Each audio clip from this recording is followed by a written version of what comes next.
O poder do pecado reinou, inimigo de Deus eu nasci, um miserável.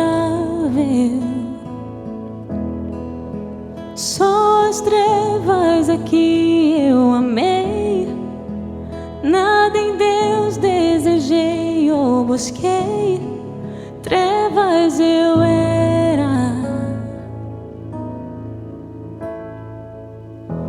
Sim, graça eterna e soberana me alcançou, chamou-me, buscou-me, a graça superabundou.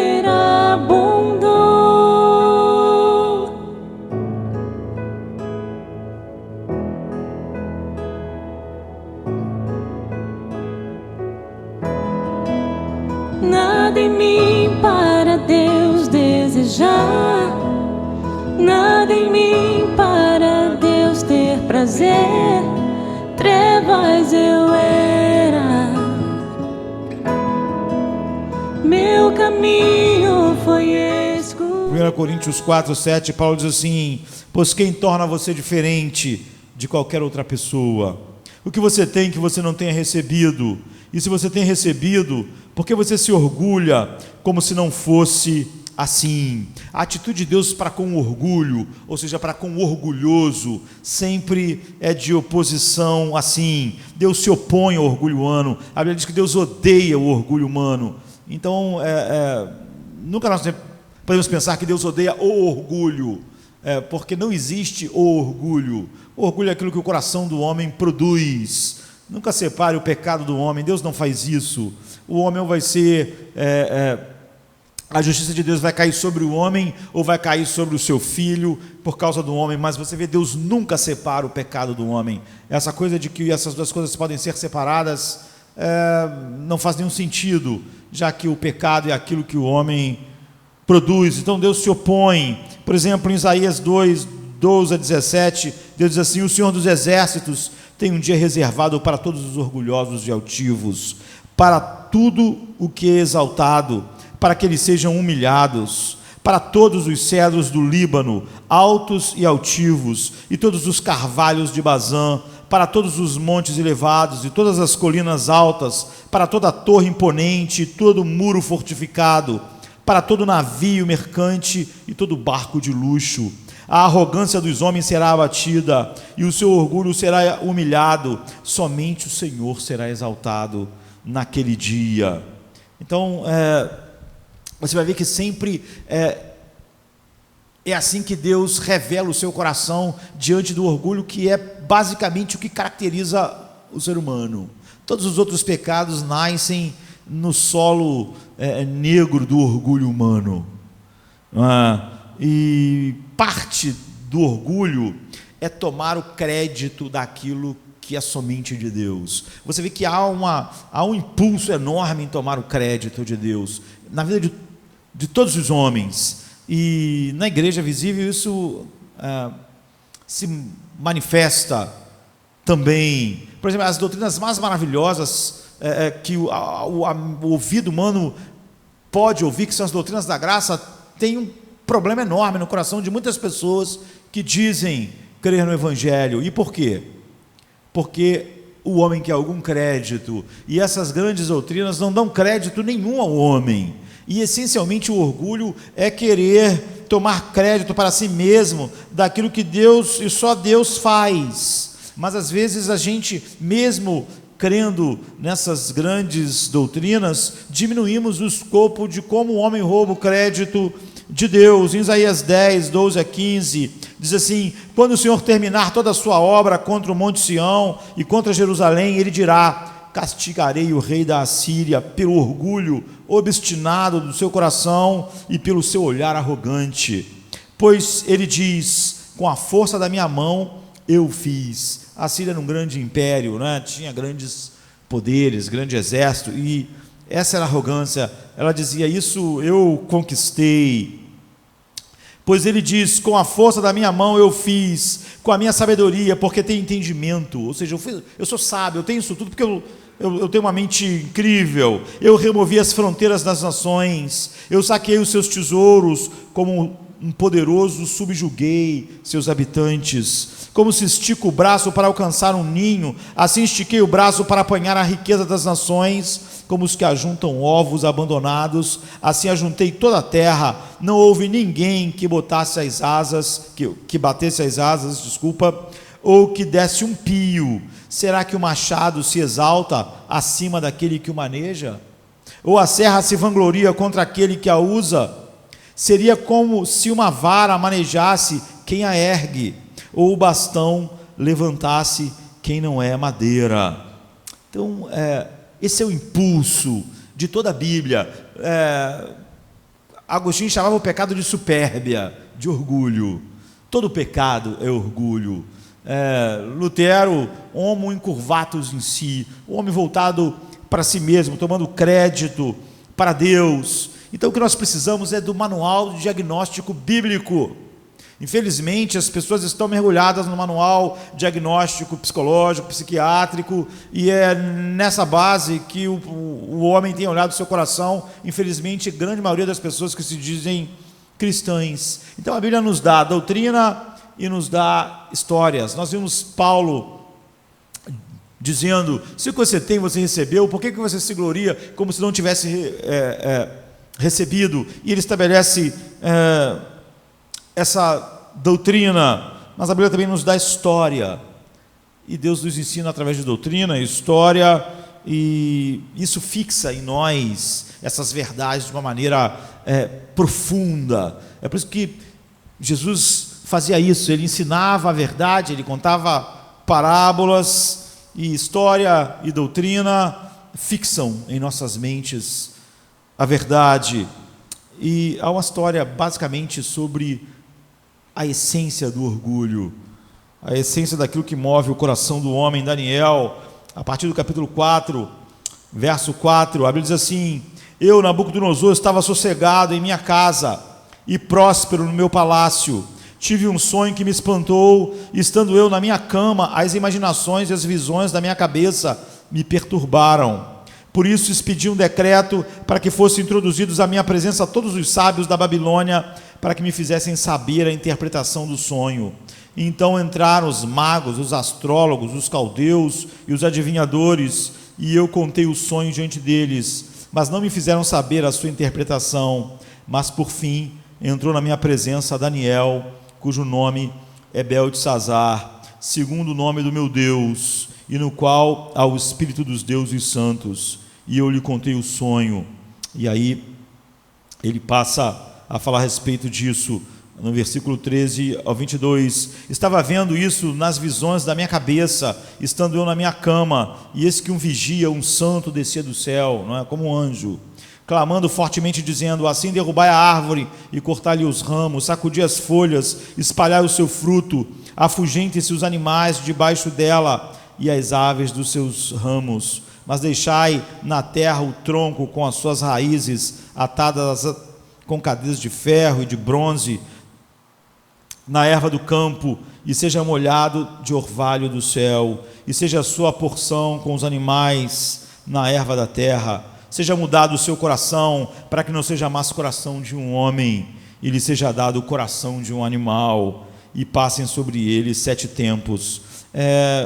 O texto é longo, eu não vou ler todo, mas à medida que a gente vai andando, nós vamos olhando. Essa é a palavra de Deus, essa é uma história, não é, que vem fixar em nossas mentes o nosso maior problema, o maior problema da humanidade, e todos os dramas que você ainda vive, e todos os problemas que a igreja vive, e o nosso mundo estão aqui. Então Nabucodonosor é uma pessoa entre poucas pessoas na história. Não há nada engraçado sobre Nabucodonosor, a não ser o nome dele, que é diferente. Você nunca conheceu um outro Nabucodonosor? Acho que não. Eu tive um gato que era Nabucodonosor, é o único que eu conheço, a não ser o da Bíblia. Vai ver, na época dele, as mães batizavam seus filhinhos de Nabucodonosor, porque gente poderosa, acontece isso. Então Nabucodonosor está vivendo 600 anos antes de Cristo, e ele é o monarca absoluto da Babilônia. Ele não governa através de nada a não ser dele mesmo, dominando o mundo inteiro. Ele é o poder judiciário, legislativo, executivo, ele é tudo. Há uma obra famosa de um escritor americano que fala sobre as pessoas, o grupo pequeno de pessoas que dominam Wall Street e a economia mundial, e ele chama essas pessoas de mestres do universo. É óbvio que essas pessoas, apesar de terem poder em nossos dias, têm um poder muito limitado perto daquilo que Nabucodonosor tinha. Mas ele diz assim: em seu coração, essas pessoas que hoje dominam a economia, eles pensavam de si mesmos como partes desse pequeno grupo de elite de pessoas que são como mestres do universo. Então, eles estão pensando no seu grande poder, na sua grande glória, na capacidade de influenciar a história. São pessoas que estão no topo do mundo. E aqui está verdadeiramente alguém que está no topo do mundo. Essas pessoas, hoje, que têm essas posições, apesar disso, estão bem menos no topo do mundo do que alguém como Nabucodonosor. Ele era um monarca absoluto em todas as partes do mundo que ele conhecia, do mundo conhecido. Ele dominava tudo, cada parte, e todas as civilizações sabiam quem ele era, sabiam que estavam sendo governados por ele, e o temiam, e o reverenciavam. Então ele construiu uma das cidades mais incríveis da história para simbolizar esse poder imenso, essa grandeza. E ele construiu a Babilônia como a sua residência pessoal, como a sua capital. E ele construiu os prédios mais altos que eles podiam construir, e eram grandes mestres na construção. E ele pegou esses prédios enormes que ele tinha feito, altos, e mandou plantar uma floresta de tudo que que ele achava lindo, fazendo aquilo que foi chamado de uma das 7 maravilhas do mundo, os jardins suspensos da Babilônia. E não era uma coisa pequena, por isso virou uma das 7 maravilhas do mundo. Ele criou essa cidade incrível, ele dominava esse império incrível, o mundo inteiro. E, no entanto, você vê que esse homem aqui, com esse poder enorme, pode perder o sono e ficar perturbado por causa de um sonho, né? Um sonho, parecer que gente assim está além de qualquer coisa que possa tocá-lo. E toda essa história é extremamente conhecida. O que vai acontecer com ele é duro, é trágico, é horrível, mas você vai ver que no final, quando acontece uma coisa trágica, horrível, normalmente as pessoas ficam traumatizadas com aquilo. Você vai ver que ele se torna um homem feliz, e ele é extremamente agradecido e louva a Deus por Deus ter feito algo tão terrível, aparentemente, a ele. E por quê? Porque ele diz, com as suas palavras: havia um câncer espiritual em mim, um câncer que estava dominando tudo, e por mais drástico que tenha sido o tratamento que Deus deu a esse câncer, é uma maravilha ele ter sido tirado da minha alma, ele ter sido realmente curado. E o que era? Era o orgulho, era aquilo que Paulo estava falando à igreja dos Coríntios, 600 e poucos anos depois dessa história. Então, nós vimos o porquê ele estava perturbado, e O problema é que quando nós olhamos para a Bíblia como um manual diagnóstico da nossa alma e dos problemas da nossa alma, nós nunca queremos olhar profundamente e olhar as implicações e realmente deixar Ele mostrar os nossos corações, porque nós temos uma tremenda habilidade, por causa do nosso orgulho, em mentir para nós mesmos, em racionalizarmos e mudarmos a história, mas o texto todo nos diz 4 coisas. Ele fala sobre o sono do orgulho, que é o que ele experimentou, o seu coração orgulhoso, o resultado disso, o resultado que o orgulho produz em nós, e a única maneira de nós sermos realmente curados. Então você vai ver que quando você vai no versículo 29 e 30, o texto diz assim: ao fim de 12 meses, ou seja, 1 ano depois, quando eu passeava no palácio real da Babilônia, falou o rei dizendo: não é esta a grande Babilônia que eu edifiquei para a casa real, com a força do meu poder e para a glória da minha magnificência? Então, se você leu o começo, você vai ver por que começa aqui a falar 12 meses depois. Como eu disse, você acha que um homem como Nabucodonosor não tem por que perder a noite de sono, porque ele está numa posição que é no topo do mundo, ninguém pode tocá-lo, ninguém pode demiti-lo, ninguém pode tirar ele da posição que ele está. Você pode pensar assim: mas um homem como Nabucodonosor tem muitas preocupações, porque ele está sempre pensando no exército, preocupado com alguma batalha, mas ele não estava preocupado com isso. Ele era um monarca absoluto. Não existe isso no nosso mundo. Ninguém mais tinha um exército a não ser Nabucodonosor. Ele tinha dominado o mundo inteiro, todas as nações, todo mundo. Ninguém tinha um exército para lutar contra ele, ninguém podia questionar nada a respeito dele. No verso 4 ele diz: eu, Nabucodonosor, estava na casa, no meu palácio, contente e próspero. Eu tive um sonho que me espantou. Como eu estava deitado na minha cama, as imagens e visões que passaram pela minha cabeça me aterrorizavam. Então, apesar disso, ele não ficou só perturbado. Nas palavras são fortes: eu estava aterrorizado. E o sonho que ele teve é que ele viu uma árvore imensa. Pense em uma árvore tão grande que o mundo inteiro está debaixo dessa árvore. Essa é a visão de Nabucodonosor. Todos os animais do mundo estão debaixo dessa árvore. Todos os habitantes do mundo estão debaixo dessa árvore. Debaixo dessa árvore, todas as pessoas recebem alimento, sustento, tudo. Todas as criaturas do céu estão abrigadas nessa árvore gigante, nessa árvore que cobre o mundo todo. Mas, de repente, uma voz do céu diz: corta a árvore. Corta essa árvore gigante, tire as suas folhas, espalhe todos os seus frutos e deixa só o tronco, só corta lá embaixo e deixa só aquele tronco nu, e agora o orvalho vai cair sobre esse tronco, ele vai ficar nu, exposto.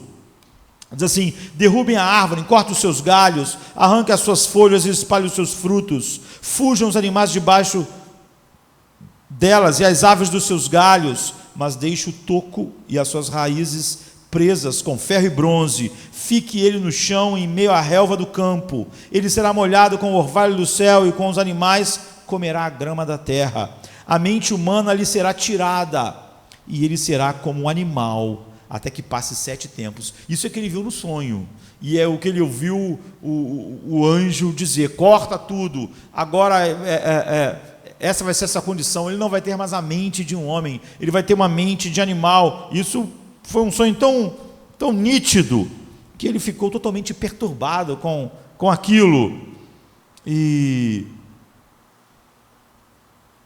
ele diz assim: qual é o propósito disso? Por que esse sonho chegou? Por que essa história está lá? Por que isso chegou na vida dele? No 4,17 diz assim: para que todos os que vivem saibam que o Altíssimo domina sobre o reino dos homens e dá a quem quer e põe no poder quem ele quiser, mesmo o homem mais simples. Então é óbvio, ele está perturbado, chateado, e ele chama todo tipo de adivinhador, astrólogo, para tentar dizer para ele o que o sonho queria dizer, até que Daniel é chamado. E a Bíblia diz que quando Daniel ouviu o rei Nabucodonosor contar a história, a Bíblia diz que Daniel ficou completamente atônito, por mais de 1 hora, sem falar sobre o sonho com ele. Daniel ficou totalmente perturbado, não é? Na verdade, ele estava, como qualquer um estaria, perturbado em como dizer a Nabucodonosor o que o sonho significava. Quando você está diante de alguém poderoso, principalmente como Nabucodonosor, você sabe que o que você diz é crítico, pode significar vida ou morte. Então, Daniel empalideceu e ficou atônito, ou algumas versões, apavorado. E passou mais de 1 hora sem falar qual era o significado do sonho, mas ele tinha que dizer, no versículo 22, ele diz: tu, ó rei, é esta árvore que vai ser cortada. Essa palavra de que vai ser tirado a mente de um homem e dado a mente de um animal, Deus está chegando para cortá-lo abaixo. Deus está chegando para mostrar que você não é o mestre do universo, que você não edificou nada, que você não construiu a grande Babilônia, que você não construiu esse grande império, que todas essas coisas que você atribui a você está errado.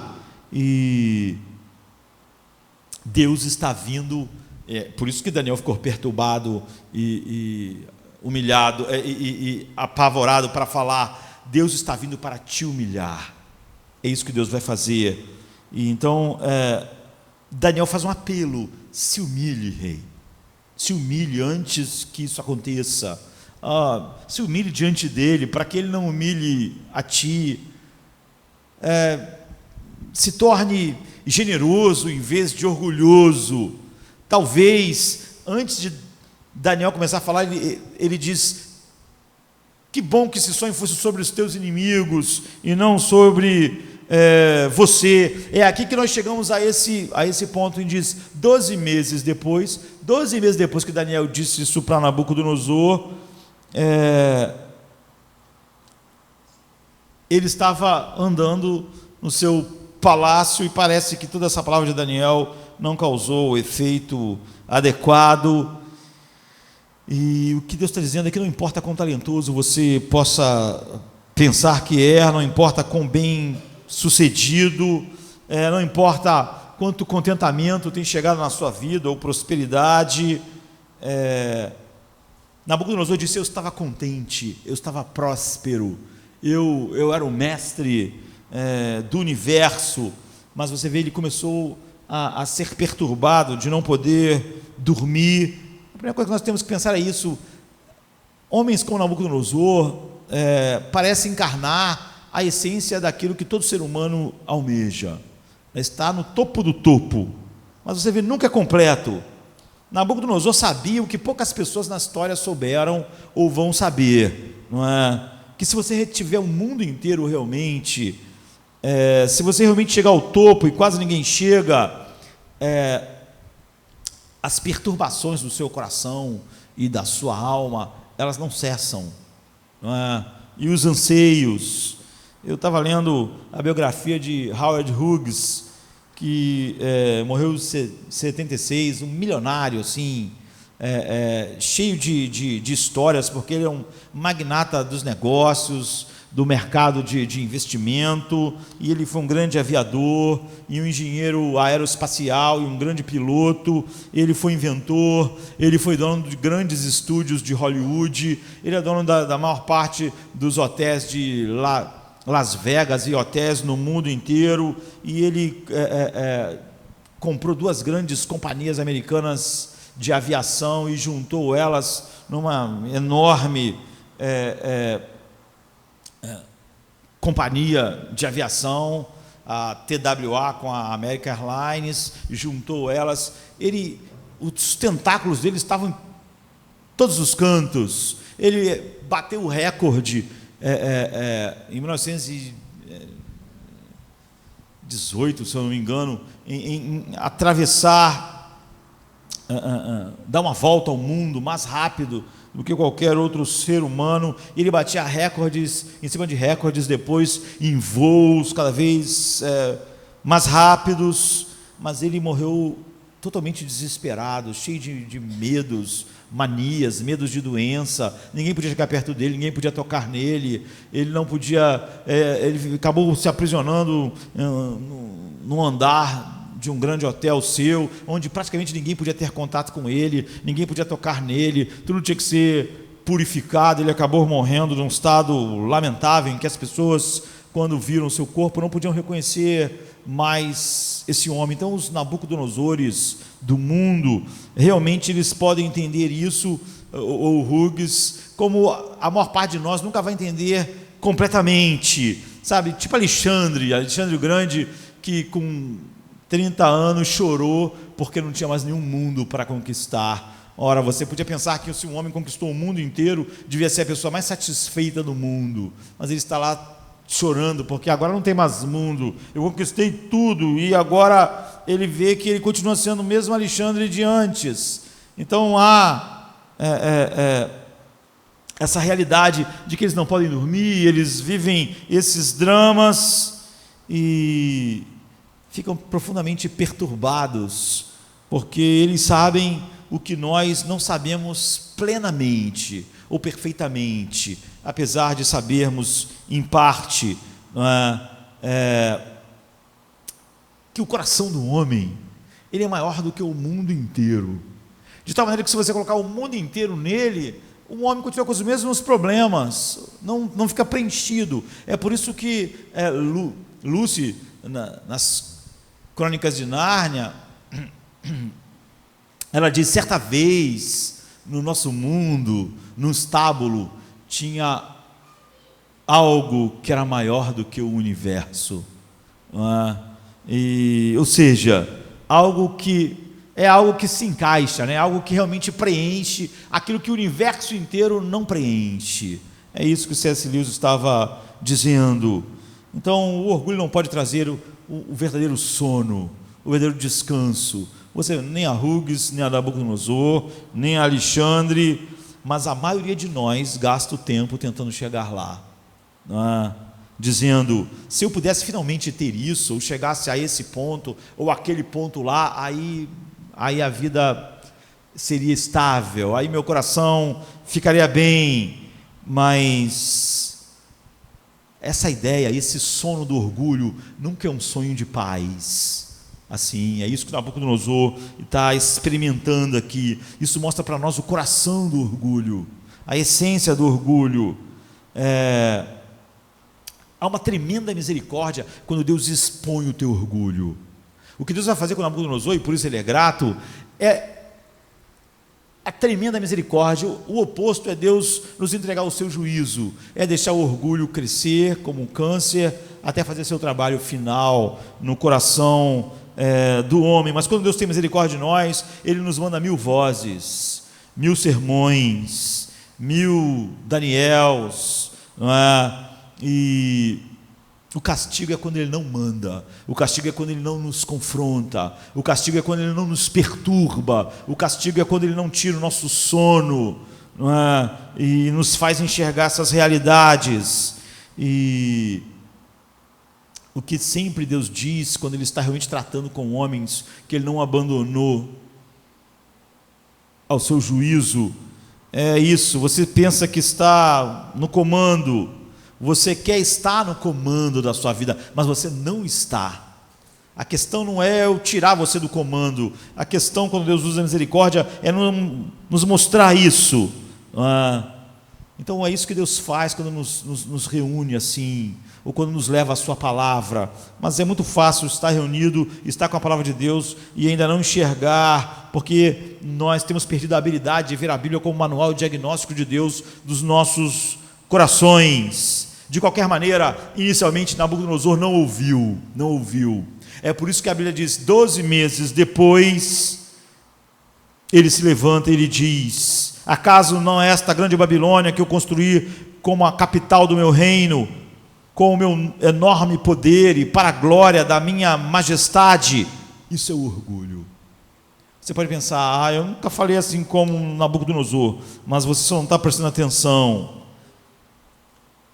Quando Nabucodonosor vai falar depois, no final, numa das orações mais maravilhosas da Bíblia, ele fala que Deus humilha os orgulhosos. Ele diz assim, ele é capaz de humilhar os orgulhosos. Ele está falando sobre a essência de todo o problema espiritual e do coração do homem, que nós gostamos de dar outros diagnósticos humanista, secular. Ele está dizendo, eu fiz isso, eu vivi assim, essa era a essência do que eu era, porque ele declarava a tudo que ele via, eu construí isso foi pelo meu grande poder, isso é devido à minha glória, à minha importância, ao meu senso de importância, eu mereço crédito, é o que ele está dizendo, eu mereço crédito, essencialmente, esse é um bom resumo, eu mereço crédito, a vida por mim e para mim, então me deixe partir isso em alguns pedaços, isso é por mim, eu fiz isso, eu realizei. Você vê, essas não são palavras só de Nabucodonosor, essas são palavras do homem inteiro. Quando as coisas vão bem na sua vida, quando as coisas estão funcionando, você costuma dizer o quê? Isso é porque eu trabalhei mais. Por que você tem a vida melhor do que outra pessoa? Porque eu trabalhei mais, porque eu estudei mais, porque eu dormi menos, porque eu fiz mais. A razão porque eu estou fazendo mais dinheiro, ou tendo mais isso, ou mais aquilo, é que eu trabalhei mais que outras pessoas, eu me esforcei mais que outras pessoas, ou eu usei mais a inteligência que as outras pessoas, ou eu fui mais esperto que outras pessoas. Isso é por mim, eu fiz isso. Era isso que Nabucodonosor estava dizendo. Eu construí a Babilônia, eu fiz isso com a minha mente, eu fiz isso com as minhas capacidades. Então essa é a primeira coisa. Em segundo lugar, o orgulho olha para a vida e as coisas boas da vida e diz, eu mereço isso. Ele não diz só, eu fiz isso, isso foi a minha capacidade, a minha inteligência, o meu trabalho. A segunda coisa que o orgulho diz é, eu mereço isso, eu mereço essas coisas. O orgulho olha para a vida no sentido profundo de que o que ele tem, ele merece, não é? Ele produziu e faz você dizer, eu não estou em dívida com essas coisas boas, isso é o que eu trabalhei para ter, isso é o que eu me esforcei, é o que eu fiz e é o que eu mereço. Então, nós temos que ter cuidado, porque o trabalho do orgulho funciona na hora que está tudo bem e na hora que está tudo mal. Então, o orgulho funciona como? Eu estou recebendo coisas boas, você pensa, eu trabalhei melhor que as outras pessoas, eu trabalhei mais duro, eu me esforcei mais, eu sou um trabalhador mais esperto, mais inteligência, eu não estou em dívida com isso, isso aí é fruto daquilo que eu mesmo fiz. Mas quando a vida está mal, como é que o orgulho trabalha? Você fica decepcionado, você sofre, porque você conseguiu menos que as outras pessoas, ou tem menos, ou não foi lá, e a razão é a mesma coisa, você está dizendo, eu merecia mais. Por tudo que eu sou e por tudo que eu faço, eu merecia mais, e é por isso que eu estou assim, é por isso que eu me sinto dessa forma. Eu não estou recebendo o que eu merecia, eu estou recebendo menos do que eu merecia. Você vê, quando o orgulho tem muitas coisas, ele diz, eu mereço isso. Quando o orgulho no homem tem menos, ele diz, eu não mereço o que está acontecendo, eu mereço mais do que isso, então acho que eu posso ter toda sorte de amargura e de reclamações. O orgulho faz você olhar para a vida e dizer, eu mereço mais do que eu estou recebendo. Ou faz você olhar para o que você recebeu e dizer, eu mereço o que eu recebi. Então, todos os problemas, por exemplo, que eu já tive que resolver na igreja, de alguma forma, está relacionado a isso. É a pessoa pensar, eu não estou recebendo o que eu mereço. Ou a pessoa que querer guardar aquilo que ela acha que merece. Nunca viram, e é sobre isso que é o nosso texto, nunca viram que aquilo é um privilégio, que aquilo é um dom, que aquilo é um presente, Então ela sente ou que ela tem o direito, quando ela recebe, eu mereço isso. Ou ela se sente insatisfeita porque ela acha que não está recebendo o que merece. É o orgulho. Você pode identificar isso na sua vida facilmente, quando você acha que merece algo, ou quando você está chateado porque você acha que você não merece o que está acontecendo. Agora, o contraste com a humildade na Bíblia é incrível. A humildade é muito diferente. O orgulho afirma que ele é o autor daquilo, porque ele fez, ele trabalhou, ele se esforçou, ele usou o seu tempo, e o orgulho quer que você olhe para a sua vida e diga: eu sou o autor de mim mesmo, eu sou o autor das coisas que acontecem na minha vida. Então o orgulho é um plágio cósmico, é um plágio. O que é o plágio? É você roubar a obra artística de outra pessoa, a invenção de outra pessoa, e falar que é sua. Você vê que esse plágio é tão poderoso no ser humano, que na igreja, mesmo nas doutrinas da salvação, as pessoas têm que roubar alguma coisa daquilo para ela. Então, você pretende ser o autor de algo que foi um presente, de algo que foi um dom. A humildade é uma abordagem totalmente oposta, totalmente diferente. Ela olha para essa vida como um presente, ela olha para essa vida como um dom. É por isso que Paulo começou daquele jeito: se vocês receberam, por que vocês agem como se vocês não tivessem recebido? Por que vocês se gloriam se vocês receberam? Se foi um presente, como vocês agem como se não tivessem sido? Então, essa é a essência do orgulho, a essência da humildade. A essência da humildade é dizer: eu não mereço. Se Deus me desse o que eu mereço, eu estava perdido sob a sua ira infinita.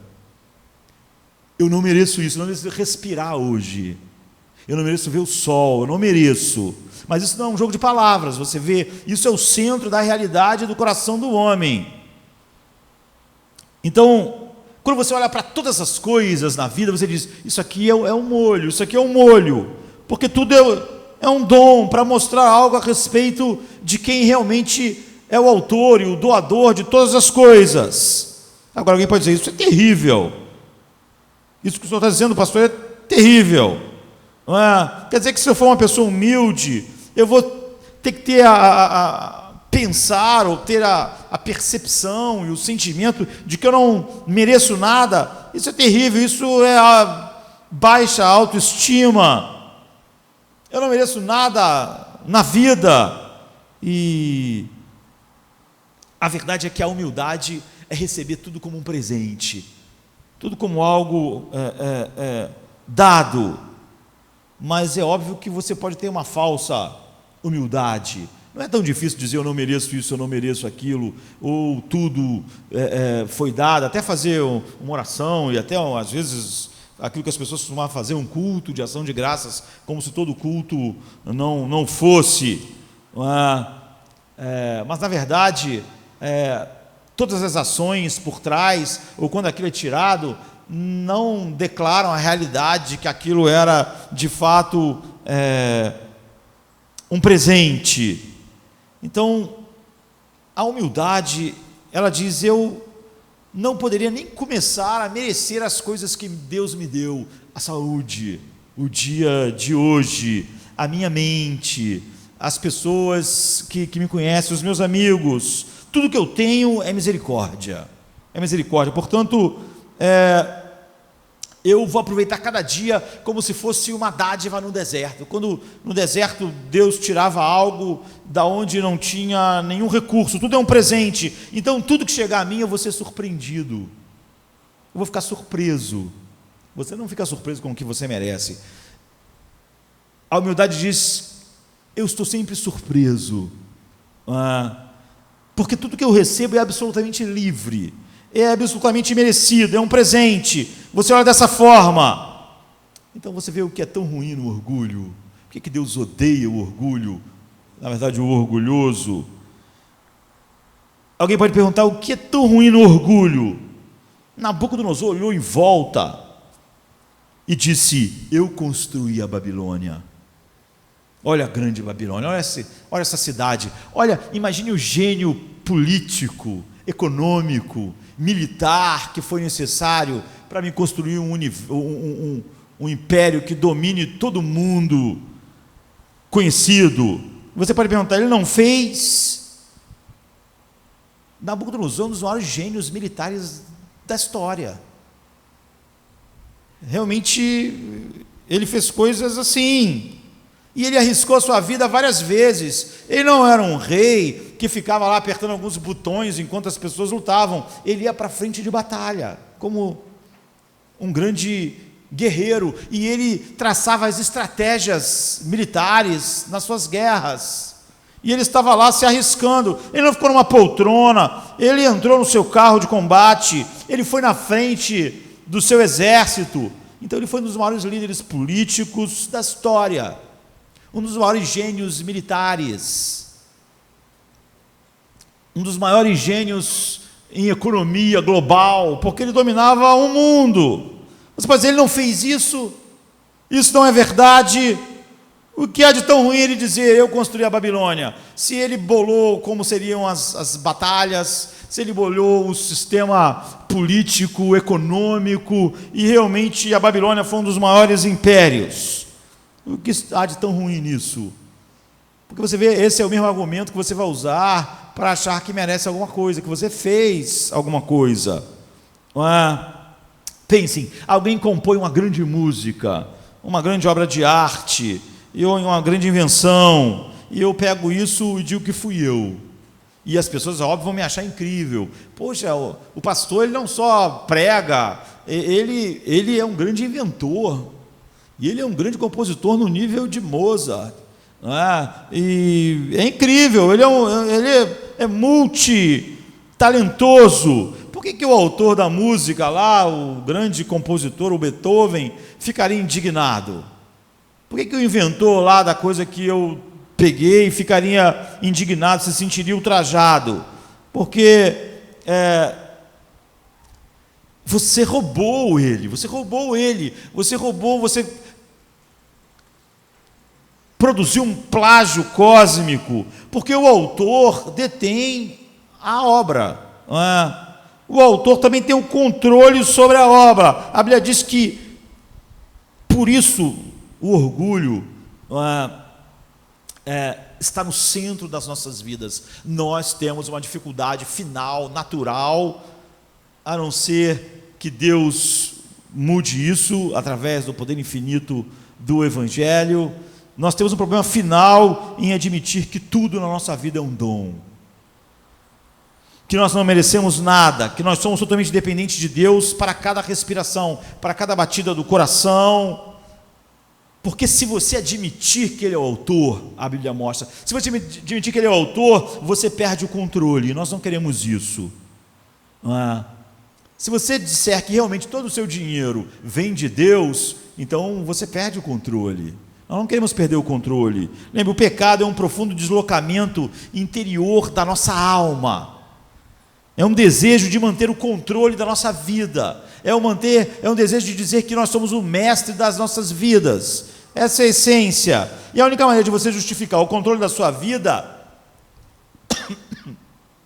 é você se cegar para a sua dependência de Deus. E quanto mais cego você é da dependência de Deus, ou seja, de que tudo é um dom, mais você assume ou acha poder assumir o controle da sua vida.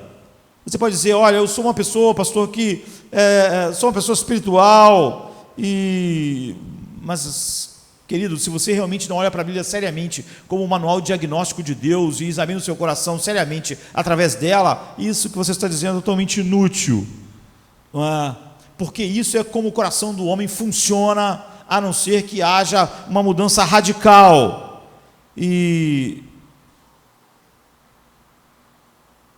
nós queremos ter o controle. Para ter o controle, nós queremos ser o autor de coisas em nossas vidas. E é fácil, de todas as maneiras, nós fingirmos o oposto quando isso acontece. Por exemplo, você pode ler muito a Bíblia, você pode se interessar por ela e por sermões, mas se você define, depois de ouvir Deus, como você vai usar sua língua, então você diz, eu estou no controle. Se você define, depois do que a Bíblia disse, como você usa a sua mente, como você usa o seu dinheiro, então você ouve Deus como um consultor. Você está no controle. Eu vou decidir o que é prático. Eu vou decidir o que a Bíblia, até onde a Bíblia pode ir, em que assuntos ela pode se intrometer, porque eu estou no controle daquilo que é melhor para a minha vida, e a Bíblia é ótima, é maravilhosa, mas eu tenho que decidir até onde ela vai ou não, porque fica evidente. Agora, você nunca poderia agir assim, como se você estivesse no controle, se você não tivesse uma maneira de justificar isso. E a única maneira de você justificar a não estar totalmente submetido a Deus é achar que de alguma maneira você tem alguma independência e tem alguma coisa na sua vida que você ganhou. Então, quanto do que você realmente é está sob o seu controle? Deus quer que você pense nisso sempre. Você escolheu a sua raça? Você escolheu o seu sexo? Você escolheu o século que você nasceu? Você não podia ter nascido no século XIV, na Europa, no meio da peste negra, e ser uma das pessoas que ela dizimou? Você não podia ser? Sabe, você não podia ter nascido, mesmo agora no nosso século, lá na África, e ter morrido de ebola.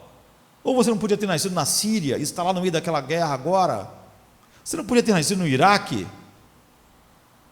Você não acha que você tem pouco impacto sobre o que você é hoje? Você está aqui sentado, você pode achar que você conduziu de alguma forma a sua vida até aqui, mas você não pode ver que você não teve quase que impacto nenhum, não é? Você pode dizer: eu trabalhei duro, pastor, eu tenho essas coisas, está vendo meu carro aqui, está vendo a minha casa, está vendo isso? Eu trabalhei duro. Você trabalhou mais duro do que os escravos trabalharam? E eles tiveram alguma coisa? É o seu trabalho duro que pode explicar o que você tem e o que você não tem? Você realmente, ninguém que trabalhou mais duro do que você e não tem o que você tem? Todo mundo que trabalhou como você trabalhou duro tem o que você tem? Você trabalhou algum dia mais duro do que um escravo numa lavoura de café? Trabalhou a sua vida inteira e ele não tinha nada, apesar de ter trabalhado duro, muito mais duro do que você. Então, eu trabalhei duro não quer dizer nada.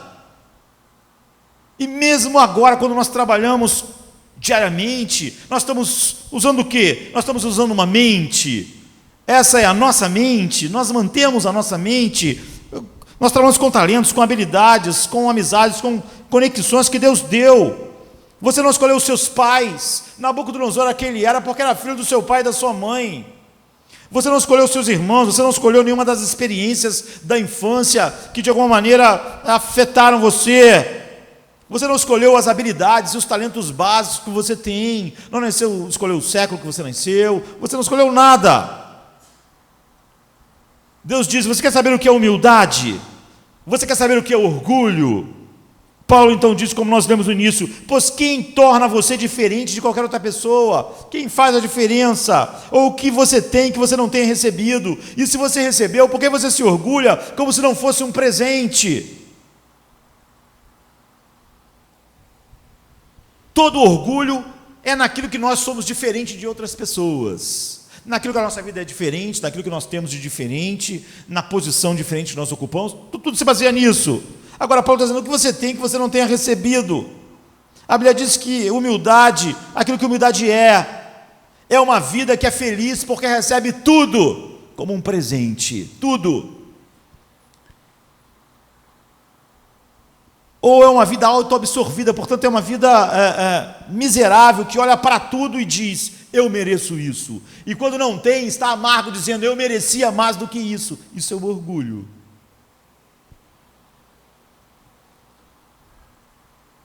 Esse é o resultado do orgulho espiritual. Nabucodonosor se tornou como um animal. Nós entendemos o que aconteceu. Ele enlouqueceu. Ele perdeu a sanidade. Não é? Deus tirou o dom da sua mente humana, da sua racionalidade, e ele pensou que ele era um animal. Na mente dele, ele começou a pensar como um animal, que ele era um animal. O que ele foi fazer? Foi comer com os animais, foi comer capim. Era como Deus estivesse falando assim, está vendo a grande mente de Nabucodonosor? Ele não sabia que era um dom, ele achava que era dele. Mas eu posso dar, eu posso tirar o dom, porque a mente é minha, eu que estava dando. Mas ele agiu como se fosse dele. Ele achou que tudo era fruto da sua mente. Eu vou tirar a sua razão, e ele vai comer com os animais. Porque a capacidade de pensar, de raciocinar, é um dom. Ninguém merece isso. Então, você pode dizer, coitado, ele ficou doente, isso é um desastre que acontece. A doença mental não era culpa dele. Não era, mas era uma lição. Ou seja, comer com os animais não era culpa dele. Não aquilo era uma disciplina de Deus sobre ele. Ele era orgulhoso, essa era a razão. O problema não era ele comer com os animais, era a razão pelo qual ele foi levado a isso. Deus está mostrando que o orgulho desfigura a nossa humanidade mais do que qualquer outra coisa. É aquilo que mais faz os homens ser como Satanás. Deus estava dizendo a Nabucodonosor, me escute, porque você insistiu em tornar-se mais do que eu fiz você para ser, eu vou fazer você menos do que você devia ser. Isso não é o fim de todos os homens, ser menos daquilo que eles foram feitos para ser. Ele está tentando mostrar a Nabucodonosor o que o orgulho faz com você mesmo. Quando uma criança, um filho meu, minava a minha confiança através da mentira, o que ele tinha? Ele tinha uma disciplina, ele perdia coisas, ou ele recebia um castigo, às vezes físico, mas às vezes ele tinha que ficar sozinho, ele não ia ganhar mais o que ele ia ganhar, ele não podia fazer determinadas coisas. Por quê? Eu queria salvá-lo das consequências de ser um mentiroso. E o orgulho, ele aspira a ser mais do que um mero homem. E ele torna os homens menos do que homens. A disciplina na vida dos meus filhos era para mostrar a eles que a última coisa que eu queria na vida deles é que eles fossem mentirosos. Aquilo ia trazer danos finais à vida deles, na relação com Deus. A disciplina, o castigo, não tinha nada a ver com o mau humor, tinha a ver com algo muito mais importante. E é o que Deus está fazendo aqui. E você diz, bem, como que o orgulho transforma um homem como um animal? Em primeiro lugar, o orgulho faz você diminuir a sua capacidade de empatia com as pessoas. Eu amo animais, eu tenho um cachorro, já tive gatos, não é? Como eu disse, eu já coloquei o nome de um gato meu de Nabucodonosor, porque ele era muito imperial, e eles estão com a gente, há uma certa interação maravilhosa, mas o animal, ele não tem imaginação, portanto ele não pode realmente nem desfrutar da arte, por exemplo, e nem pode ter empatia, porque os animais não podem experimentar e pensar no que os outros estão passando. Então, por exemplo, há poucos dias eu cheguei em casa do cemitério, os meus cachorros vieram felizes ficar comigo, mas eles não podiam ter empatia comigo, eles não podiam entender o que eu estava passando, então eles não podiam sofrer comigo o que eu estava sofrendo. Eles não podem ter, isso não é nenhum defeito neles, eles são assim, eles são animais. Então o orgulho, ele é um câncer que come você assim. Você nunca é mais humano, você nunca é mais compassivo, você nunca tem mais empatia, você sempre tem menos, você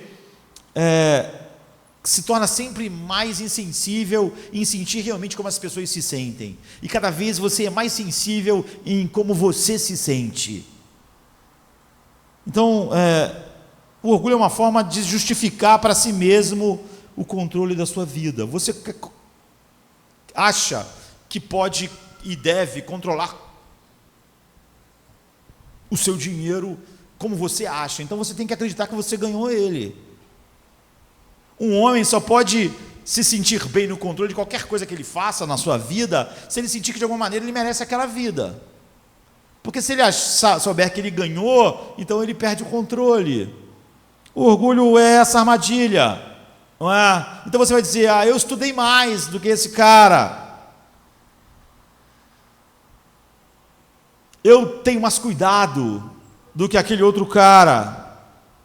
Outro dia eu vi alguém dizendo num documentário que a casa de um vizinho dele tinha pegado fogo. E ele disse que a primeira coisa que ele pensou assim, esse cara sempre foi meio relaxado. Ele nunca cuidou muito bem das coisas e tal. E ele disse que um ano depois, um avião de pequeno porte caiu em cima da casa dele, a casa dele incendiou. E pegou fogo em tudo. E ele pensou, quão idiota eu fui de pensar que a casa do outro pegou fogo porque ele não tinha cuidado. Não é? Agora não tem mais casa. E outra coisa muito maior do que eu estava no controle disso. Então o orgulho faz você entrar em uma sala. Eu vejo isso o tempo todo, numa sala como essa, numa igreja, e você chega na igreja e você diz, são esse o tipo de pessoas que eu quero estar? Elas vão me dar atenção, elas vão cuidar de mim, elas vão se interessar por mim, elas vão se interessar pelos meus problemas, eles vão ser acolhedores, eles vão me dar isso ou aquilo, eles vão me dar isso que eu preciso. São essas pessoas que vão se simpatizar comigo. Você vê, o orgulho come a humildade das pessoas. Em cada lugar que elas chegam, elas pensam em como elas vão ser recebidas, tratadas, supridas. O orgulho faz você pensar, eu estava dizendo isso na quinta-feira, eles vão chorar comigo? Eles estão chorando comigo? Ou eles estão rindo comigo, se regozijando? Eu disse que alguém disse para mim assim, eu estou muito desanimado porque ninguém chorou comigo, ou ninguém se alegrou comigo, e a Bíblia diz, chorai com os que choram. Eu estava dizendo para as pessoas aqui na quinta-feira, você vê como o ser humano perverte a Bíblia. Essa pessoa estava, isso é comum, não é só essa pessoa, transformando uma ordem de Deus num direito. Deus não disse, não é, as pessoas vão ter que chorar contigo, e as pessoas vão sorrir contigo. Deus não disse isso, não é uma promessa. Ele disse, chore com os que chorem. Se alegre, é uma ordem de Deus para você, não é uma promessa que você pode reivindicar. Eu não estou recebendo, ninguém está chorando comigo, ninguém está rindo comigo, está errado, porque a Bíblia não disse para as pessoas fazerem isso, não disse para você reivindicar isso como uma promessa, ele disse como uma ordem para você, mas não é isso que você viu isso como uma ordem para os outros em relação a você. Você perverteu, porque você tornou uma ordem numa reivindicação, porque você sente que tem direito. É o orgulho faz tão miserável, porque você está tão absorvido por si mesmo, por seu homem, curvados de si, que você não pode perceber as pessoas chorando ou se alegrando. Você só pode perceber se elas se alegram ou choram contigo. O orgulho faz você gostar, faz você ser como um animal que tem muito pouca empatia, porque não pode ter imaginação para se colocar nessas posições. E o orgulho faz você como animal, fazendo você ser impulsionado pelo senso de sobrevivência do ego. Não é? Há um ótimo lugar no livro de C.S. Lewis, Cristianismo Puro e Simples, num capítulo sobre orgulho, e ele diz, o orgulho, ele quer manter bem longe qualquer coisa que seja melhor do que ele. Então o orgulho é assim, se eu sou uma pessoa muito mais inteligente que eu quero botar ela longe. Se ela tem uma habilidade maior que a minha, longe de mim, porque perto de mim me incomoda. Se ela é muito mais bonita do que eu, me incomoda, eu quero longe. Não é? Se ela fala melhor do que eu, longe. Se ela canta melhor do que eu, longe, me incomoda. O orgulho se incomoda, é o que ele diz. Se é mais forte do que eu, se é maior do que eu, qualquer coisa que possa fazer você se sentir menor ou pequeno, te incomoda. É o orgulho. C.S. Lewis está dizendo.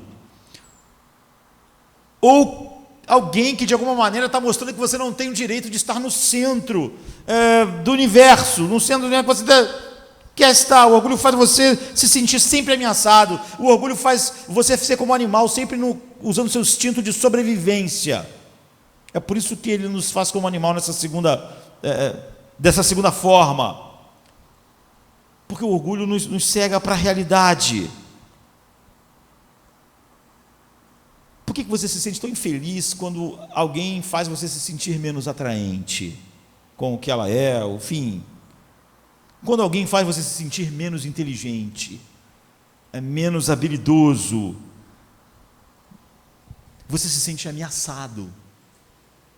Você vê que tudo que aflora são instintos animais, instinto de autopreservação.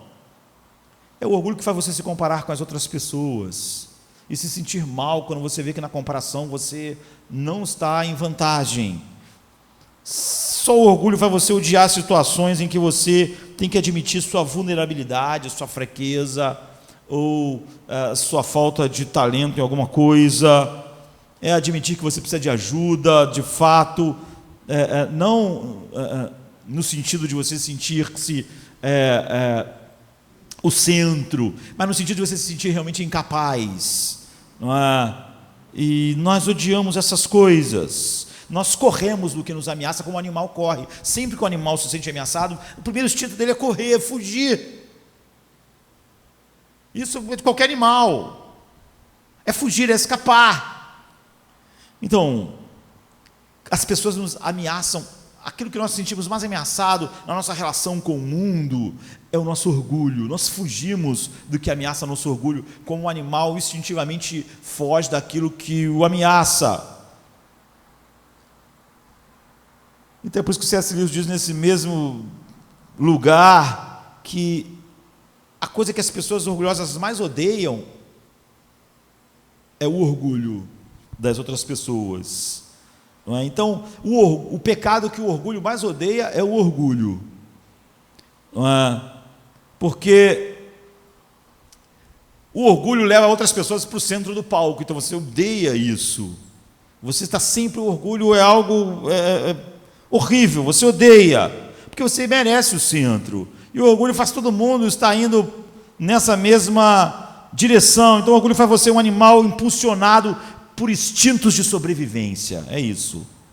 E isso faz você incapaz de alegria, porque o orgulho sempre diz, eu mereço isso. Quando você tem, você mantém o controle achando que você merece. Quando você não tem, você diz, eu merecia isso, eu merecia. Então está sendo injusto, mas quando eu tenho, está sendo justo. Nunca é um dom, nunca é um presente, nunca é inesperado, nunca é incrível. O tempo todo você fica ou chateado ou com senso de merecimento. Outra coisa é que os animais, eles não podem ser felizes no sentido pleno. Não é? Você é óbvio que um cachorro é muito alegre, e outros animais, mas um animal não pode ter alegria além da situação. Ele não pode se alegrar nas tribulações. Por exemplo, ele está sempre preso à circunstância, àquilo que está acontecendo. Ele nunca pode subir acima das circunstâncias. Animais nunca têm nada que permite uma alegria apesar do que está acontecendo ao seu redor. O orgulho suga toda a alegria da vida. Por quê? Se as coisas vão bem, você diz, caramba, demorou, né? Graças a Deus. Demorou, eu já mereci isso há muito tempo. Agora, finalmente, aconteceu. Eu estava esperando isso, eu merecia, já estava na hora. Isso já era para ter acontecido há 5 anos atrás. O tanto que eu luto, o tanto que eu me esforço. Você vê, o orgulho nunca, ele está sempre pensando, eu mereço isso. Tudo, no orgulho, tudo é devido. Se você vai mal, você fica amargo. Por quê? Porque que cada coisa ruim que acontece na nossa vida a gente fica amargo? Porque a gente acha que merecia outra coisa melhor. Você diz, não é justo. O orgulho destrói a nossa capacidade de lidar com os tempos difíceis. Porque ele suga a bondade, a alegria dos nossos corações. Tempos difíceis são impossíveis de serem vividos de uma maneira graciosa, porque o orgulho não pode conviver com isso. E a cura está no centro daquilo que Deus faz em nós, em Cristo. Mas você vê, se você não acredita na Bíblia como um manual de diagnósticos, você vai simplesmente dizer nesta manhã, que você não tem nada a ver com Nabucodonosor, e que os seus casos que você se sente de maneira que parece com ele, são outras coisas. E então isso será inútil se milhares de Daniéis chegarem na sua vida. Então, há um caminho para a cura, e é isso que é a história de Nabucodonosor. A única maneira de ser curado disso é Deus curar. Não há nada que um homem possa fazer para ser curado disso. Então há uma grande história em Nárnia, não é? Que Eustáquio, que é primo de Lúcia, Edmundo, ele é um menino orgulhoso, e ele sonha com o tesouro de um dragão, com as riquezas que um dragão tem, o ouro e essas coisas. E nesses pensamentos de ganância, ele dorme, e quando ele acorda, ele virou um dragão. E ele foi transformado num dragão por causa desse orgulho e ambição dele. E quando ele vê que ele está um dragão, ele começa a usar as garras de dragão para tirar a pele de dragão, para voltar a ser o Eustáquio. Mas ele descobre que quando ele tira a pele de dragão, lá embaixo está mais dragão. Tem dragão, não é só uma questão de tirar algo externo. E finalmente ele vê que ele é um dragão mesmo, ele é um dragão internamente, ele não tem como se livrar daquilo. Até que Aslan, cheio de poder, e chega a ele, e é um leão, e com suas garras ele pega Eustáquio, e ele começa a rasgar Eustáquio, e Eustáquio pensa que vai morrer. Ele diz: eu pensei que eu ia morrer. Mas a história diz que Aslan, ele desdragonou Eustáquio. Ele fez Eustáquio se transformar de um dragão num ser humano de novo. C.S. Lewis está tentando mostrar que a maioria das pessoas não percebe que elas não têm como se livrar do orgulho, que é a própria parte do orgulho, achar que de alguma maneira o homem pode lidar com isso. Então, por que você às vezes perde uma noite de sono porque alguém te esnobou? Por causa do orgulho.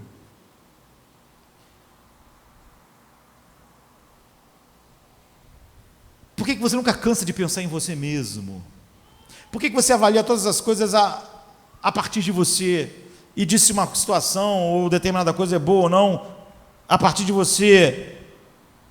Você não pode mudar o orgulho com um ato da tua vontade. Essa é a questão.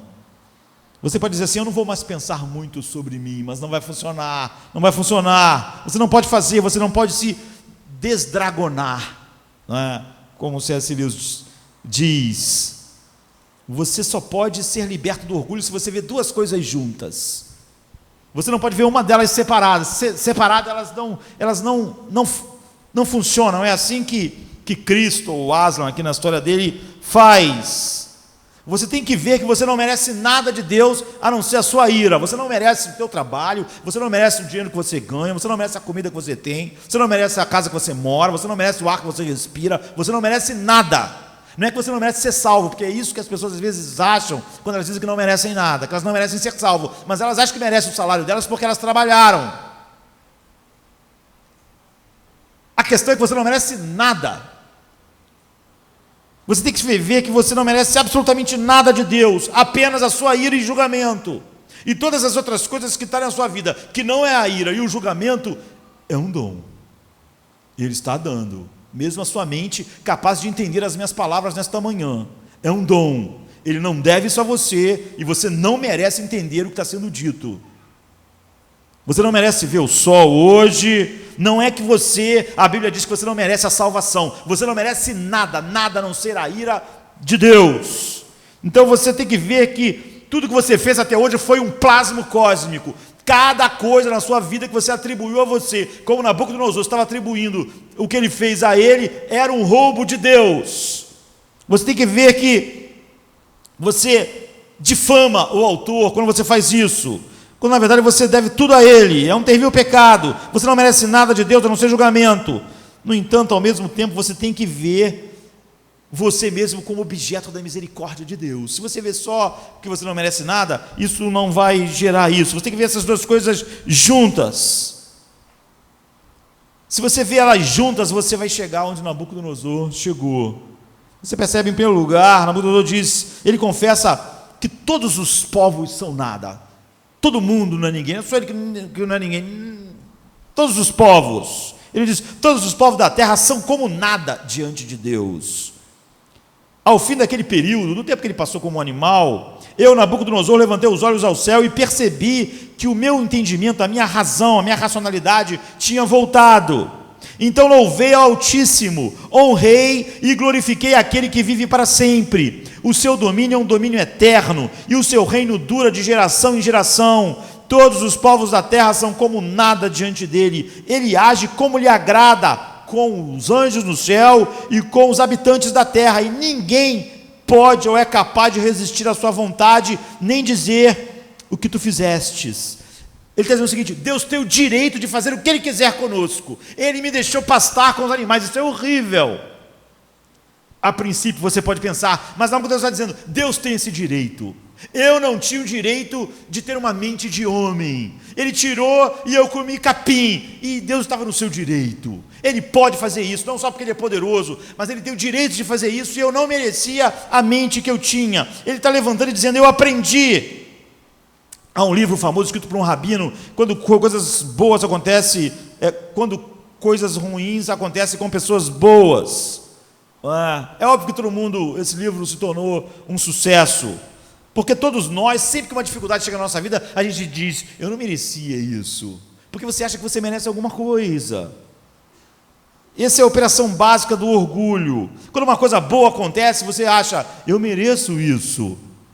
Isso mostra, não como você não vê aquilo que Paulo está dizendo, que tudo é um dom, que tudo é um dom. Isso mostra que eu sou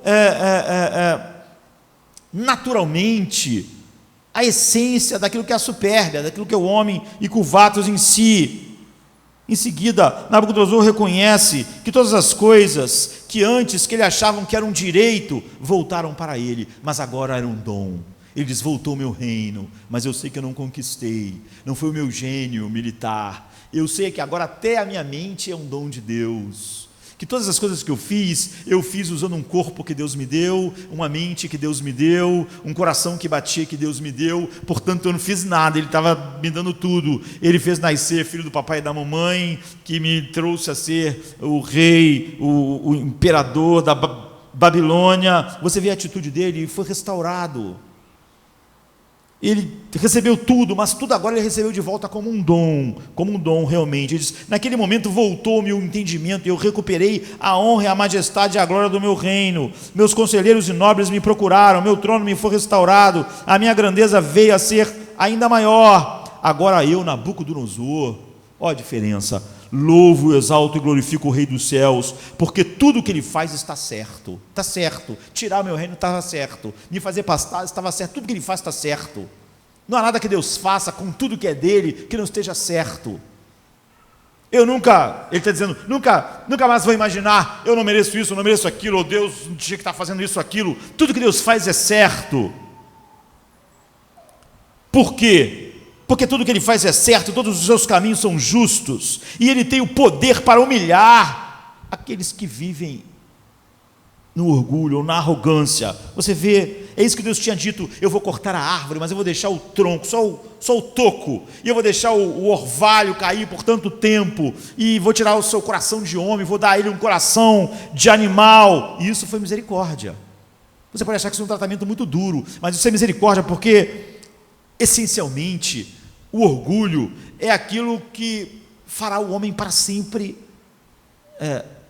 ser comido por esse verme eternamente, debaixo do juízo e da ira infinita de Deus. Então Nabucodonosor pôde perceber essas coisas. Como Deus pode mostrar misericórdia a homens orgulhosos assim? Ele não podia entender tudo, mas nós entendemos nesta manhã, e é por isso que nós vamos tomar da Santa Ceia, não é? Nabucodonosor agiu como se ele fosse o Senhor do universo.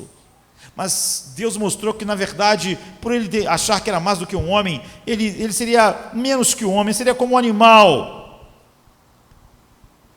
Porque ele tomou tudo que Deus deu como se fosse ele que fez. Ele tomou o mesmo dom do seu gênio militar, o seu dom administrativo, como algo que era dele, do qual ele podia se vangloriar. Ele não recebeu isso como um presente. Como as pessoas dizem, essa casa, essa carreira, isso que eu tenho, eu fiz, eu trabalhei, eu acordei cedo, eu fiz muito.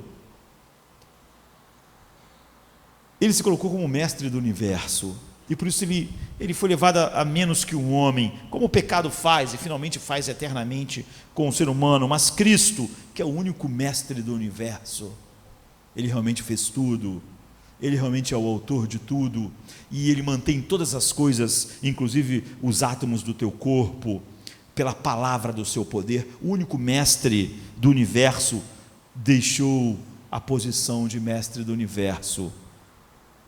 Isaías 52, em uma profecia, diz assim: vejam, o meu servo agirá com sabedoria, será levantado e erguido, e muitíssimo exaltado, assim como houve muitos que ficaram pasmados diante dele. Sua aparência ficou tão desfigurada que ele se tornou irreconhecível como um homem, não parecia mais um ser humano. Ou seja, ele perdeu as feições, e as pessoas olhavam para ele, não via mais um ser humano, viam como se fosse um animal. Então Cristo foi espancado e ferido, e estava tão maltratado, quem olhou para ele ficou espantado, porque não parecia mais um ser humano. Você vê o que Deus fez, porque em nosso orgulho nós tentamos ser mestres do universo, e isso faz de nós menos que seres humanos, né? Faz de nós mais como animais. O único mestre do universo se tornou um homem, e tendo se tornado um homem, se tornou tal em sua miséria, que as pessoas não puderam ver ele mais como um ser humano, e Deus o fez pecado para que nós fôssemos feitos justiça de Deus. Se você é curado do orgulho, e se você é um filho de Deus, esse é o caminho em que isso leva. Você sabe que é por causa disso, que a tua ideia de senhorio e de ser mestre do universo só pode ser curada quando o mestre do universo abriu mão de estar nessa posição para estar na posição que você devia estar para sempre, como menos que o homem debaixo de uma ilha infinita. Então, primeiro de tudo, você vai olhar para o céu como Nabucodonosor, e você vai dizer a Deus: você tem direito e razão em tudo que você faz. Eu não tenho direito e razão nenhuma. Eu nunca devia reclamar de nada, porque tudo que vem a mim é um dom. Agora eu, Nabucodonosor, louvo, exalto e glorifico o Rei dos céus, porque tudo que ele faz é certo, e todos os seus caminhos são justos. Ele pode humilhar, ele pode fazer o que ele quiser, e está sempre certo. Então, por que aquele livro, por que acontecem coisas ruins a pessoas boas, é tão sedutor? Por causa de uma suposição. Por que você acha esse mundo tão horrível? Já viu quando as pessoas reclamam do mundo? Já viu como cristãos reclamam do mundo? Todo mundo reclama do mundo. Esse mundo é horrível, esse mundo não devia ser assim. Por que a gente reclama tanto do mundo? Porque nós acreditamos que nós merecemos um mundo melhor. Nós acreditamos que nós não merecemos esse mundo que nós temos, mas é o oposto. Nós não merecemos nem esse mundo, e um dia um homem não vai ter nem esse mundo. Mas nós reclamamos do mundo porque nós achamos que não é bom o suficiente para nós, que nós, seres humanos, merecemos um mundo melhor. É o orgulho. O orgulho não recebe nada como um dom, querido. É como um direito, e ele sempre acha que está recebendo menos do que ele merece. Nós temos a cara de pau de achar que esse mundo é ruim. E por que nós achamos que ele é ruim? Porque nós achamos que merecemos um mundo melhor. Achamos que o ser humano merecia um mundo melhor. A suposição é que o mundo é pior do que aquilo que nós merecemos. Mas essa é a razão. Porque você olha para a sua vida, e tudo na sua vida leva para esse mesmo lugar. Quando você é cristão de verdade, se você puder tomar da Santa Ceia, quando nós vamos tomar agora, de verdade, você vai ter percebido que esse mundo é muito melhor daquilo que os homens merecem, muito melhor do que o que você merece. Ele é muito melhor. Portanto, se você chorar de dor, se você chorar com problemas, se você chorar por tragédias, você vai olhar para o céu e você vai dizer com o tudo que tu faz é certo, tudo que tu faz é justo. Tu faz o que queres com os homens, com o exército dos céus e dos homens, e tudo que tu faz é justo. Não há nada injusto acontecendo nesse mundo. Esse mundo não é pior do que nós merecemos, ele é muito melhor. Cada coisa que aconteceu com cada homem no mundo hoje não foi. O homem não merecia um mundo melhor ou coisas melhores. Sua capacidade de lidar com o sofrimento, então, que vai depender totalmente, querido, se você acredita que o mundo é pior do que o que você merece. Se você acreditar que a sua vida é pior do que o que você merece, você não vai poder lidar com o sofrimento, com a perda. Você vai achar, vai ficar amargo. Você vai achar que alguma coisa não está certa, está errada, que você não podia estar passando por esta coisa, ou experimentando isso, e você só sente isso porque você sente que esse mundo, ou a sua vida é pior do que o que você merece. Você não é capaz. Por que você não é capaz de se gloriar nas tribulações? Porque você realmente acredita que você não devia passar por elas.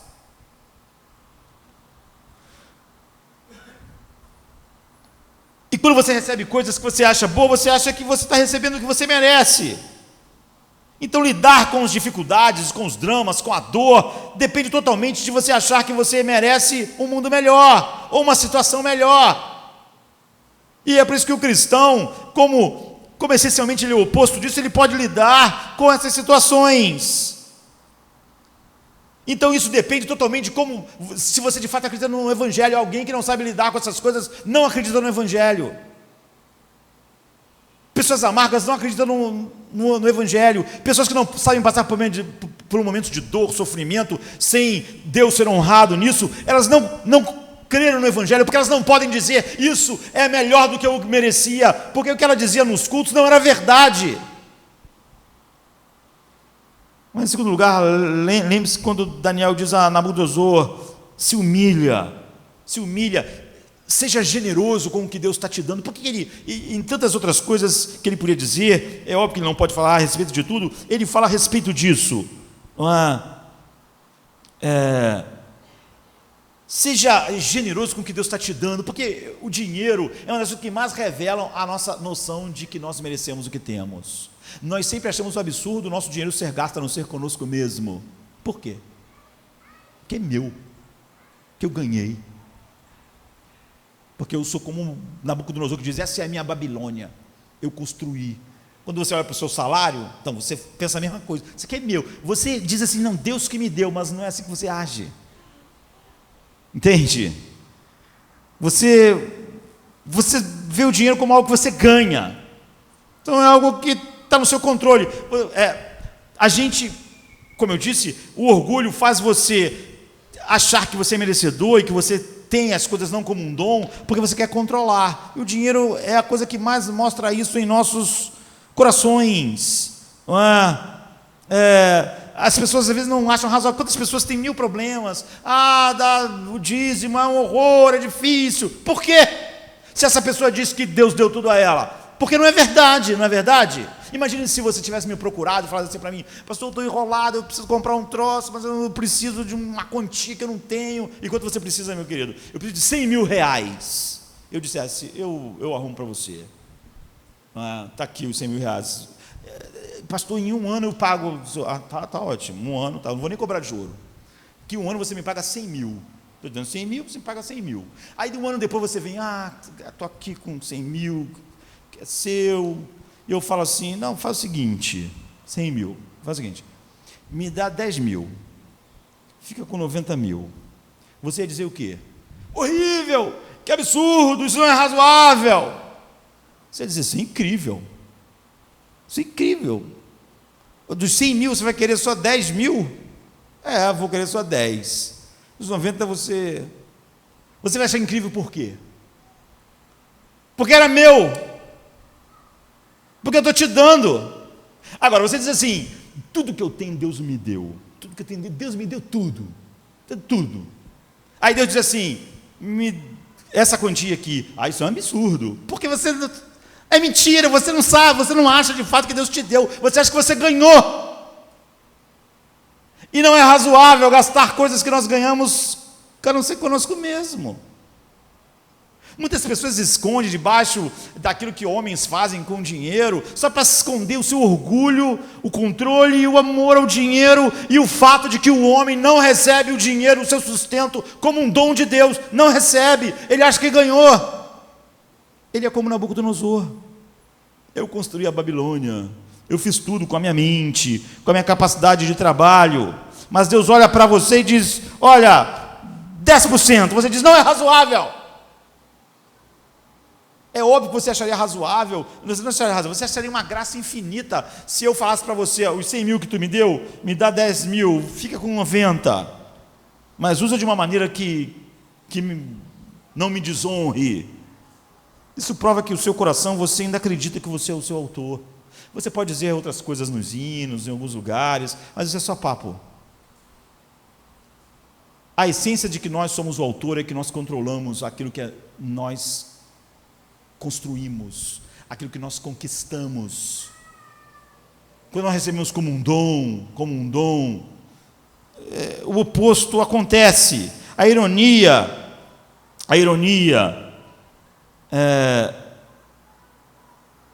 que se você é o autor de si mesmo, você é um acidente, não é verdade? Você não tem propósito. Mas se Deus é o autor de tudo em nossas vidas, então Ele está cooperando, todas as coisas vão cooperar para o nosso bem. Mas se você que está indo assim, está construindo a sua vida, é óbvio que as coisas não vão cooperar para o seu bem final. Você não pode ter as duas coisas. Você não pode dizer, olha, tudo é Deus na minha vida. Tudo. De tal maneira que tudo na minha vida vai cooperar para o meu bem, porque Deus está fazendo tudo. Tudo é um dom. A dor é um dom, o salário é um dom, a família é um dom. Tudo é um dom, tudo é de Deus. Ele está fazendo tudo. Essa é a essência da humildade. Homens, você pode dizer, todas as coisas no fim vão cooperar para o meu bem, porque não é nada que sou eu mesmo. Ele está fazendo tudo. Então você pode viver da maneira que você quiser, mas você não pode dizer que Deus está cooperando todas as coisas para o seu bem. Você pode ter uma coisa ou outra. Então, quando Deus está realmente guiando uma vida que Ele botou em Cristo, então você é uma obra de arte da graça de Deus. Você é a essência daquilo que é um dom. A essência daquilo que é um dom. A salvação é um dom.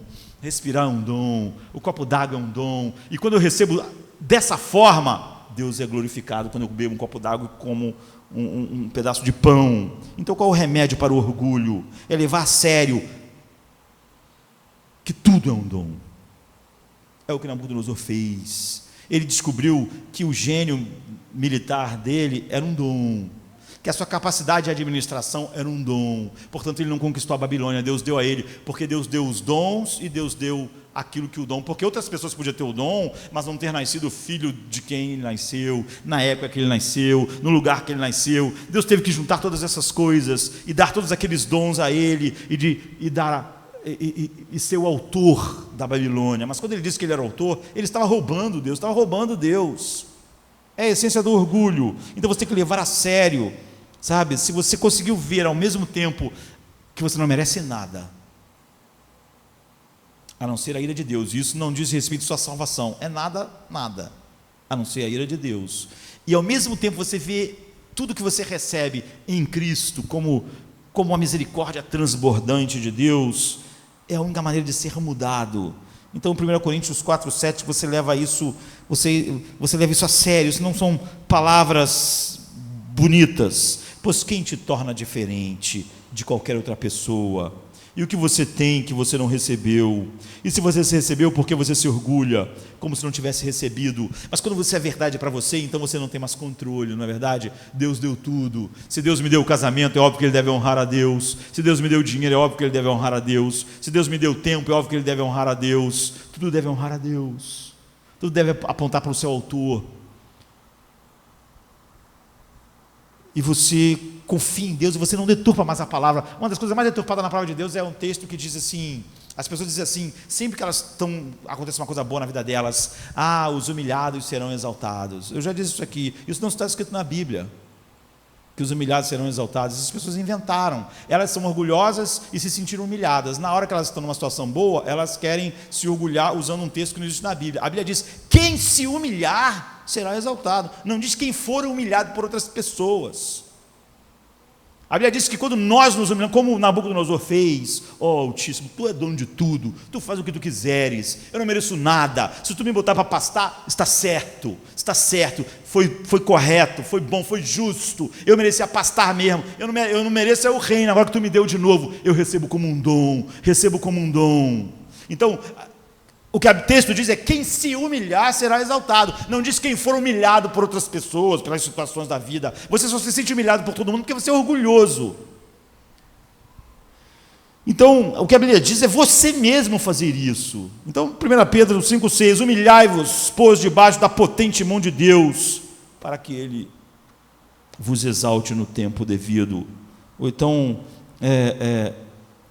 a verdadeira e plena revelação de Deus, nós temos que entender que só vem a quem Ele fez essa obra no coração. Tudo é um dom, nada é merecimento, isso muda tudo. Isso é a essência de ter compreendido o Evangelho. O chamado vem para esse. Naquele tempo, respondendo, Jesus disse: eu te louvo, ó Pai, Senhor dos céus e da terra, porque ocultaste isto aos sábios e inteligentes e revelaste isso aos pequeninos. Ele está falando no sentido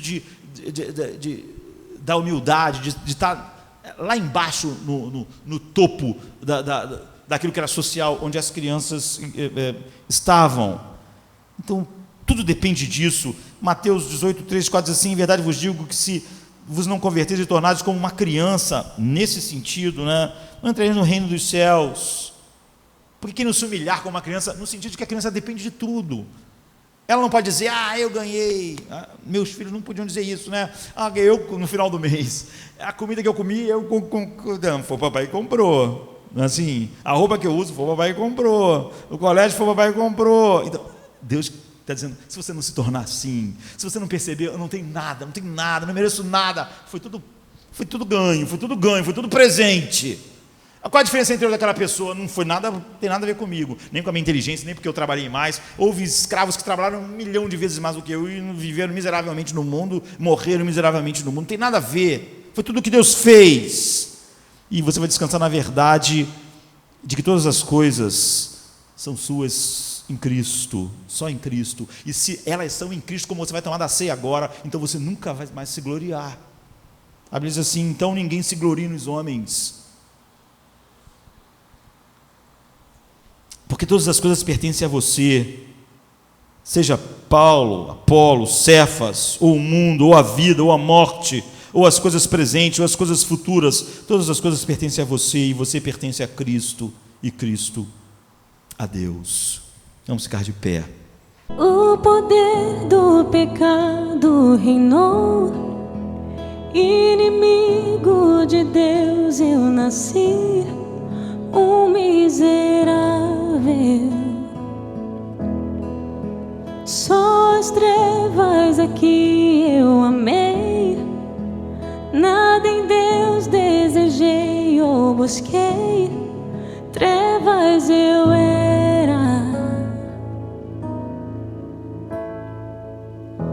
Sim, graça eterna e soberana me alcançou, chamou-me, buscou-me, a graça superabundou.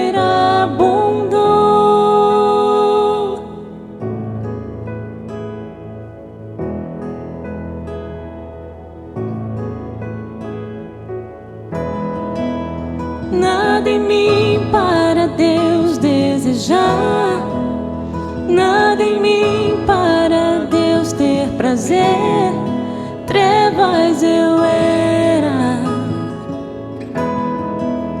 Meu caminho foi escuridão, cada passo foi rebelião.